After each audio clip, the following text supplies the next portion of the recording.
Anne of Green Gables, Chapter 38, Final Chapter. The Bend in the Road. Marilla went to town the next day and returned in the evening. Anne had gone over to Orchard Slope with Diana and came back to find Marilla in the kitchen, sitting by the table with her head leaning on her hand. Something in her dejected attitude struck a chill to Anne's heart. She had never seen Marilla sit limply inert like that. "Are you very tired, Marilla?" "Yes." "No, I don't know," said Marilla wearily, looking up. "I suppose I am tired, but I haven't thought about it. It's not that." "Did you see the oculist? What did he say?" asked Anne anxiously. "Yes, I saw him. He examined my eyes. He says that if I give up all reading and sewing entirely and any kind of work that strains the eyes, and if I'm careful not to cry, and if I wear the glasses he's given me, he thinks my eyes may not get any worse and my headaches will be cured. But if I don't, he says, I'll certainly be stone blind in 6 months. Blind, Anne! Just think of it." For a minute, Anne, after her first quick exclamation of dismay, it seemed to her that she could not speak. Then she said bravely, but with a catch in her voice, "Marilla, don't think of it. You know he has given you hope. If you are careful, you won't lose your eyesight altogether. And if his glasses cure your headaches, it will be a great thing." "I don't call it much hope," said Marilla bitterly. "What am I to live for if I can't read or sew or do anything like that? I might as well be blind or dead. And as for crying, I can't help that when I get lonesome. But there, it's no good talking about it. If you'll get me a cup of tea, I'll be thankful. I'm about done out. Don't say anything about this to anyone for a spell yet, anyway. I can't bear that folks should come here to question and sympathize and talk about it." When Marilla had eaten her lunch, Anne persuaded her to go to bed. Then Anne went herself to the east gable and sat down by her window in the darkness, alone with her tears and her heaviness of heart.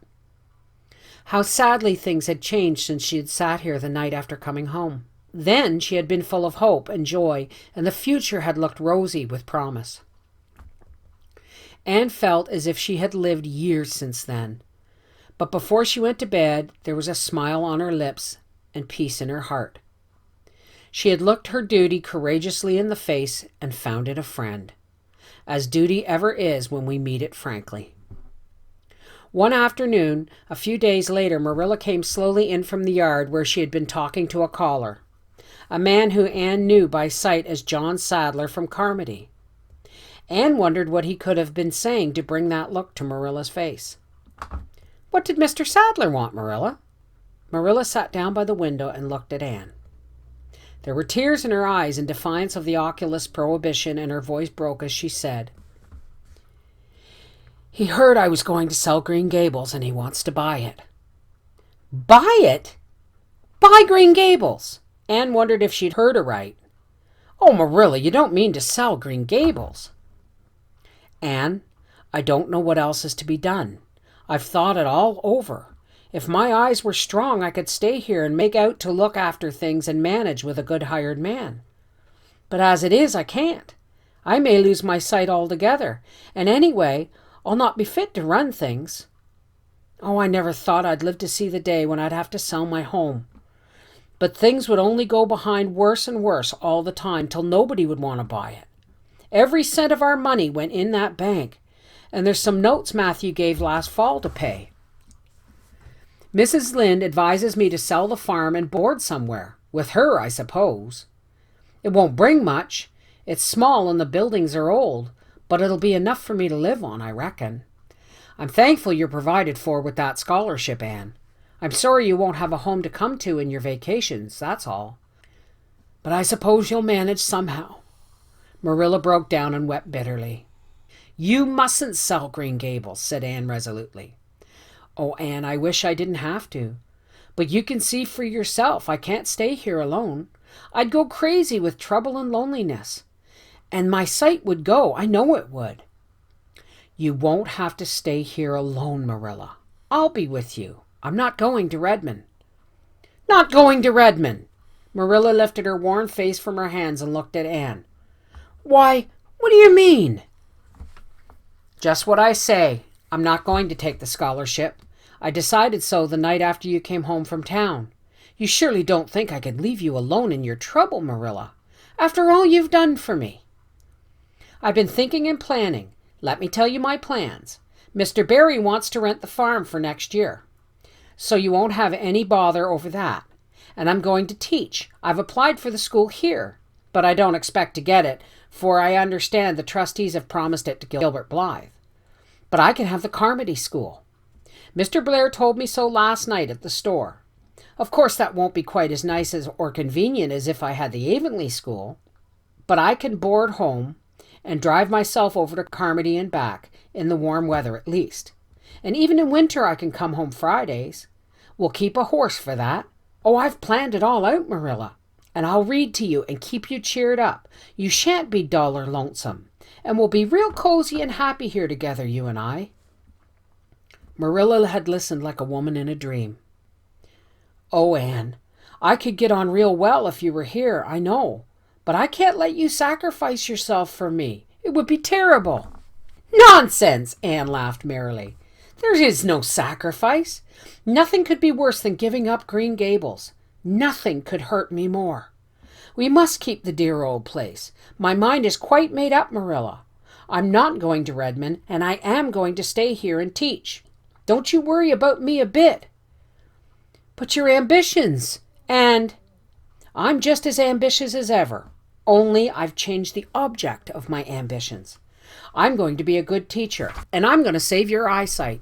Besides, I mean to study at home here and take a little college course all by myself. Oh, I've dozens of plans, Marilla. I've been thinking them out for a week. I shall give life here my best, and I believe it will give its best to me in return. When I left Queen's, my future seemed to stretch out before me like a straight road. I thought I could see along it for many a milestone. Now there's a bend in it. I don't know what lies around the bend, but I'm going to believe that the best does. It has a fascination of its own, that bend, Marilla. I wonder how the road beyond it goes. What there is of green glory and soft checkered light and shadows. What new landscapes. What new beauties. What curves and hills and valleys further on. I don't feel as if I ought to let you give it up, said Marilla, referring to the scholarship. But you can't prevent me. I'm 16 and a half. Obstinate as a mule, as Mrs. Lynde once told me, laughed Anne. Oh, Marilla, don't you go pitying me. I don't like to be pitied. And there's no need for it. I'm heart glad over the very thought of staying at dear Green Gables. Nobody could love it as you and I do, so we must keep it. You blessed girl, said Marilla, yielding. I feel as if you'd given me new life. I guess I ought to stick out and make you go to college, but I know I can't. So I ain't going to try. I'll make it up to you, though, Anne. When it became noised abroad in Avonlea that Anne Shirley had given up the idea of going to college and intended to stay home and teach, there was a good deal of discussion over it. Most of the folks, not knowing about Marilla's eyes, thought she was foolish. Mrs. Allan did not. She told Anne so in approving words that brought tears of pleasure to the girl's eyes. Neither did good Mrs. Lynde. She came up one evening and found Anne and Marilla sitting at the front door in the warm, scented summer dusk. They liked to sit there when the twilight came down and the white moths flew about in the garden and the odor of mint filled the dewy air. Mrs. Rachel deposited her substantial person upon a stone bench by the door, behind which grew a row of tall pink and yellow hollyhocks, with a long breath of mingled weariness and relief. I declare I'm glad to sit down. I've been on my feet all day, and 200 pounds is a good bit for 2 feet to carry around. It's a great blessing not to be fat, Marilla. I hope you appreciate it. Well, Anne, I hear you've given up your notion of going to college. I was real glad to hear it. You've got as much education now as a woman can be comfortable with. I don't believe in girls going to college and cramming their heads full of Latin and Greek and all that nonsense. But I'm going to study Latin and Greek just the same, Mrs. Lynde, said Anne, laughing. I'm going to take my arts course right here at Green Gables and study everything that I would at college. Mrs. Lynde lifted up her hands in holy horror. And surely you'll kill yourself. Not a bit of it. I shall thrive on it. Oh, I'm not going to overdo things. As Joshua Allen's wife says, I shall be medium. But I'll have lots of spare time in the long winter evenings, and I have no vocation for fancy work. I'm going to teach over at Carmody, you know. I don't know it. I guess you're going to teach right here in Avonlea. The trustees have decided to give you the school. Mrs. Lynde, cried Anne, springing to her feet in surprise. Why, I thought they had promised it to Gilbert Blythe. So they did. But as soon as Gilbert Blythe heard that you applied for it, he went to them. They had a business meeting at the school last night, you know, and told them that he withdrew his application and suggested that they accept yours. He said he was going to teach at White Sands. Of course, he gave up the school just to oblige you, because he knew how much you wanted to stay with Marilla, and I must say I think it was real kind and thoughtful in him. That's what. Real self-sacrificing, too, for he'll have his board to pay at White Sands, and everybody knows he's got to earn his own way through college. So the trustees decided to take you. I was tickled to death when Thomas came home and told me. I don't feel that I ought to take it, murmured Anne. I mean, I don't think I ought to let Gilbert make such a sacrifice for me. I guess you can't prevent him now. He signed the papers with White Sands trustees, so it wouldn't do him any good now if you were to refuse. Of course you'll take the school. You'll get along all right, now that there's no pies going. Josie was the last of them, and a good thing she was, that's what. There's been some pie or other going to Avonlea School for the last 20 years, and I guess their mission in life was to keep school teachers reminded that Earth isn't their home. Bless my heart, what does all that winking and blinking at the Barry Gable mean? Diane is signaling me to go over, laughed Anne. You know we keep up the old custom. Excuse me while I run over and see what she wants. Anne ran down the clover slope like a deer and disappeared in the furry shadows of the haunted wood. Mrs. Lynde looked after her indulgently. There's a good deal of the child about her yet in some ways. There's a good deal more of the woman about her in others, retorted Marilla with a momentary return of her old crispness. But crispness was no longer Marilla's distinguishing characteristic, as Mrs. Lynde told her Thomas that night. Marilla Cuthbert has got mellow, that's what.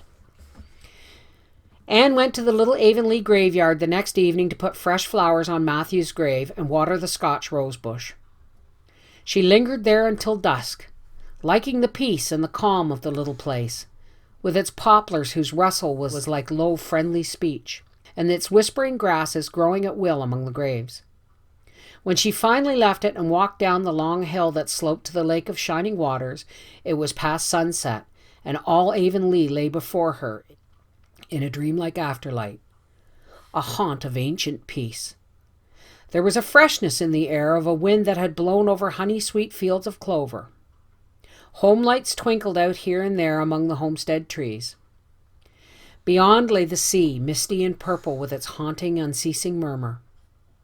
The west was a glory of soft mingled hues, and the pond reflected them in still softer shadings. The beauty of it all thrilled Anne's heart, and she gratefully opened the gates of her soul to it. Dear old world, she murmured, you are very lovely, and I'm glad to be alive in you. Halfway down the hill, a tall lad came whistling out of a gate before the Blythe homestead. It was Gilbert, and the whistle died on his lips as he recognized Anne. He lifted his cap courteously, but he would have passed on in silence if Anne had not stopped and held out her hand. Gilbert, she said with scarlet cheeks, I want to thank you for giving up the school for me. It was very good of you, and I want you to know that I appreciate it. Gilbert took the offered hand eagerly. It wasn't particularly good of me at all, Anne. I was pleased to be able to do you some small service. Are we going to be friends after this? Have you really forgiven me my old fault? Anne laughed and tried unsuccessfully to withdraw her hand. I forgave you that day by the pond landing, although I didn't know it. What a stubborn little goose I was. I've been. I might as well make a complete confession.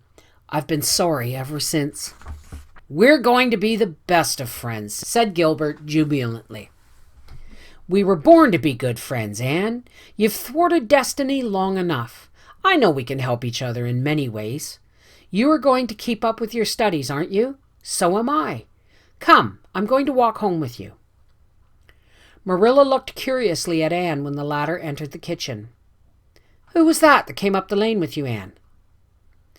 Gilbert Blythe, answered Anne, vexed to find herself blushing. I met him on Barry's Hill. I didn't think you and Gilbert were such good friends that you would stand for a half an hour at the gate talking to him, said Marilla with a dry smile.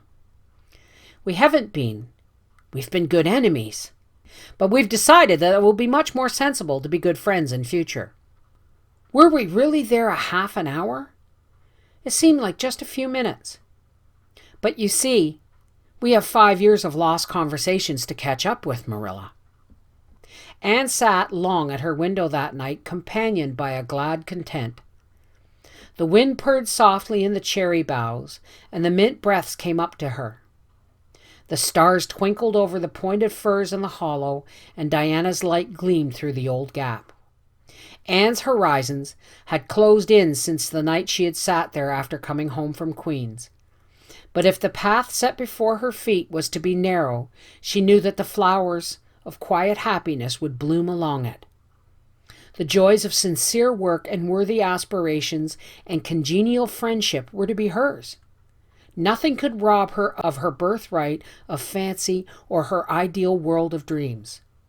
And there was always the bend in the road. God's in his heaven, all is right with the world, whispered Anne softly.